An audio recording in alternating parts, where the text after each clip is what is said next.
The Roundup.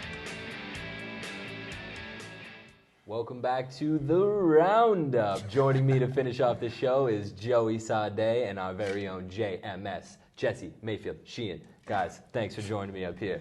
Started out, we're going to talk about the UMass Hockey team.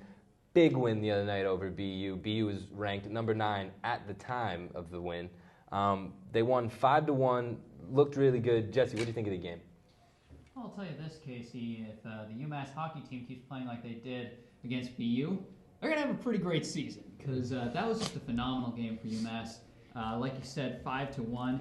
They outshot BU 21-10 through the first 2 periods, so they were just playing really aggressively on both sides, on offense and on defense, not letting BU get anywhere near Kevin Boyle. And when they did get to Boyle, Boyle made some amazing saves in that game. He was just doing very well. In spite of what I said last week about him having that slump, I don't know if it was just temporary or if it was relieved because of Massler's taking over for a few games, but he was looking really good in that game.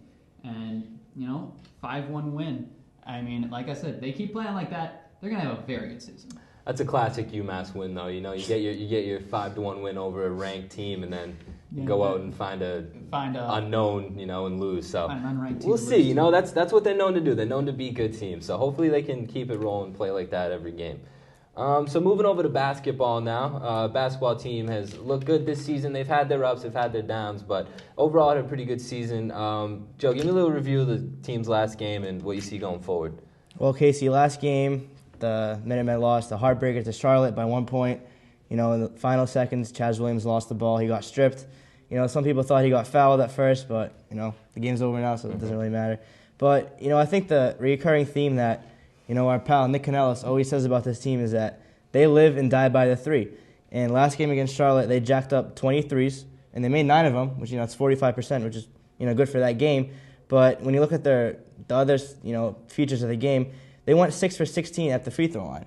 And the fact that they attempted more 3-pointers than they did free throws, that's a pretty bad sign. And even the fact that they made more threes than free throw shots, even though, it's good to make a lot of threes, but the fact they only made 6 out of their 16, that's not good. That shows that they don't attack the paint and they rely too much on the 3-point shot.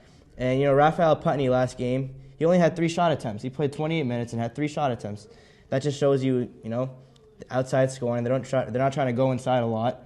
And their rebounding numbers aren't as great as you think they'd be. They don't really have a definitive center, on their team. So once they go down, on offense, they throw up a shot, and if they don't make it, it's one and done. And that's not the best way to play your offense, shooting. And then if you don't hit the shot, you got to go run back on defense. You need multiple opportunities, especially if you're a jump shooting team. So I think just moving forward, the team has to rely on inside scoring more. Get the ball inside, go to the free throw line more, and not just live and die by the 3. Yeah, they have a good team. Their talent's there. It's just sometimes the offensive scheme can be very questionable with this team.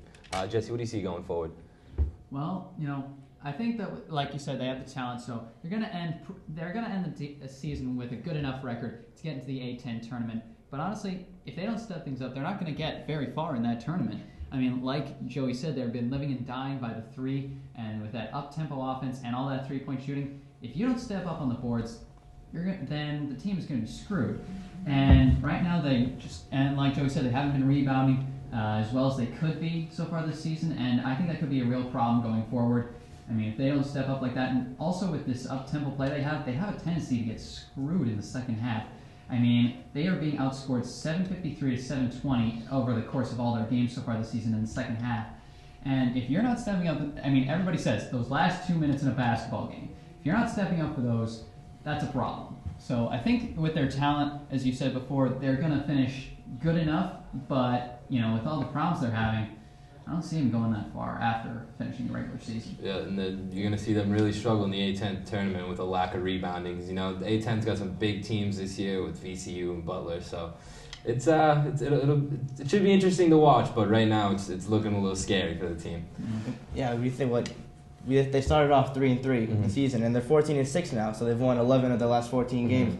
So I guess whatever they're doing right now is working, but we obviously see some flaws in their game, and they have to step that up in the A10 tournament because as of what they're doing now, it doesn't really matter as long as they get the wins and get qualified for that tournament. But it all really depends on if they can win the A10 tournament and they get in the real tournament in the end. So. Yeah, that'd be something, I think a lot of people would like to see is UMass back in the tournament, back on the 64 team board. It'd be good to see.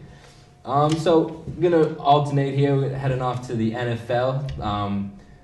We talked a little bit about the Super Bowl earlier. We talked about a Ravens repeat, and one of the topics that got brought up while we were talking about this repeat is their free agencies that they have. And they have a lot of big free agents that they're losing and will possibly losing. And one of them on that list is Ed Reed, who's one of the best safeties to ever play the game.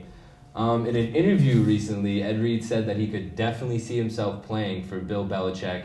And now we're hearing a lot of rumors of Ed Reed possibly coming to New England for next season.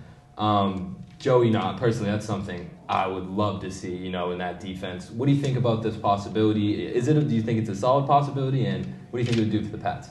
I think it all depends on where Ed Reed wants to play. If he wants to, he just won a championship with Baltimore, so maybe he wants to retire a Raven. That obviously gets in the heart of one of those players. You just won a championship with a team, you want to retire with that team and maybe get his jersey retired. You never know. But we all know that Bill Belichick loves this guy. In Bill we trust, so if Bill loves him, we love him. Yep. Before every Ravens game, you see Bill Belichick just praising Ed Reed. He doesn't even talk about his own team. He just talks about how good Ed Reed is and how smart he is, and obviously praises Ray Lewis as well. But we know that Ed Reed is probably Bill Belichick's favorite player, and being one of probably the better safeties in the league, and obviously the top free agent safety right now.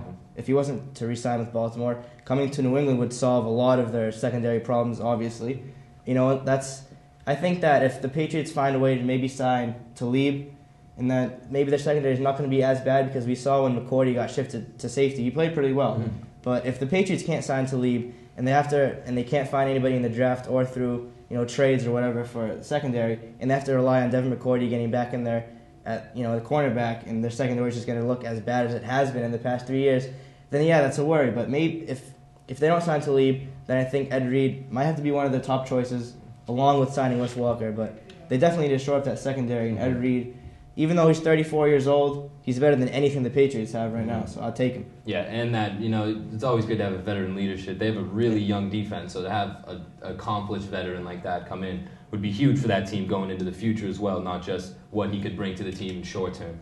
Jesse, what are your thoughts on this? Well, I completely agree with Joey on if Ed Reed would help the Patriots. That's just obvious. They had big problems in the secondary. Ed Reed, like you said, one of the best safeties to ever play the game. You put that guy next to Devin McCourty, and you'll have a much better secondary. And if they can keep Talib on top of it, that would be a very scary secondary. However, it could be problematic, it's been brought up. They got guys they got to resign: Wes Welker, Keith Talib, and Sebastian Vollmer, and they've only got $18.6 million worth of cap space this season. So it could be a bit of a problem for them. As for whether or not Ed Reed will leave the Ravens, that's really going to be his choice. Does he want to go for the money, or does he want to go for the loyalty of sticking to his team? Because the Ravens, after making a deal with Ray Rice, they've only got $9.25 million worth of cap space, and they still need to give that big contract to Joe Flacco after winning the Super Bowl. So, it's a very real possibility that Ed Reed could leave the Ravens. Does he go to the Patriots? It's a real question because, these past few years, Bill Belichick, his only real big defensive investment was in Talib. And, it could, if he signs Ed Reed, that would be amazing. Will he do it? Big question mark. Well, if like you said, if he does do that, and, I'm just thinking prosperity here. But if he were to do that and we sign Talib, and you have a New England defense with a scary secondary, that's just unheard of. A scary secondary on New England. It's unheard of. So it hasn't happened in quite a while. It hasn't been quite a bit. The Rodney Harrison, Ty Law days, It's not a coincidence that the Patriots haven't really won anything big since really losing their solid secondary. Down. Yeah, exactly. Teddy Bruschi retired. But they got those young guys in there now. Their linebacking core is insane, and they're pretty young still too. So they got some time. Ed Reed would be a huge addition. So we'll see what happens. Joey, Jesse, thanks for joining me, and thanks for joining us always. Stay tuned. Same time, same place next week. We'll be here.